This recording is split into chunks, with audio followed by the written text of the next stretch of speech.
যদিও বাইকটা 90% মিস্ত্রির শত্রু, আমি এই জন্য বলতেছি আগে ছিল কার্বোরেটর, যদিও খুলতে 1 ঘন্টা লাগতো, কিন্তু এখন তারা দিচ্ছে এফআই ফুয়েল পাম্পের যেই সিস্টেমটা করছেন তারা দেখেন। ভালো ভালো রেসিং বাইকের ফুয়েল পাম্পের তেলের জ্যাক ছিল একটা, আর এর দিছে দুইটা। এখানে যদিও আপনার জায়গা নাই, দেখেন এখানে কিন্তু সীমিত জায়গা, খুবই কম জায়গা। আমি মনে করি এইসব ছোটখাটো কোম্পানির এরকম কাজ না করলেই হয়, কেননা দুইটা জ্যাক দিছে। অনেকে মিস্ত্রিরা মনে হয় লাগাইতে গিয়া দুইটা জায়গায় ভেঙে ফেলেছে। যদিও গাড়ির মালিক উনি মনে করেন 2 দিন বাড়ি এই কাজটা করছে, আজকে অনেক কষ্ট করে কালকে খুলছিলাম এটা অবশ্য। এই জ্যাকটা কিন্তু ভেঙে গেছে দুইটা জায়গায় ভাঙার পর।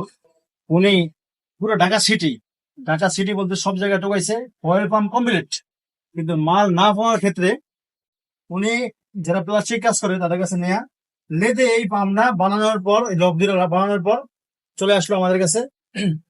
এখন দেখেন, আপনাদেরকে দেখানোর জন্য বলতেছি, তারা এই মালা দেওয়ার কোনো দরকার ছিল একটা জায়গায় তো, তাহলে কাজটা কত সুন্দর নিত। তো ছোট ছোট কাজ অনেক বড় ইস্যু বানায় কোম্পানি, এটা কিন্তু ঠিক না। একটা কাজ কিন্তু শুধু কোম্পানি করে না, আদার্স যে যেগুলো আছে ওনারাও করে, কাজটা করে। কিন্তু যদি কাজটা না বোঝে, যেমন একটা হেলপার যদি এসে কাজটা করে দুইটা পা ভেঙে দেবে, আর জাস্ট 4 আঙ্গুল জ্যাক দিছে। এই তো এত সুন্দর একটা ছোট জায়গায় এই 4 আঙ্গুল জ্যাক দেওয়ার কোনো দরকার ছিল? তো কোম্পানি কিন্তু নিজের ভুলের কারণে নিজেই ধ্বংস হয়।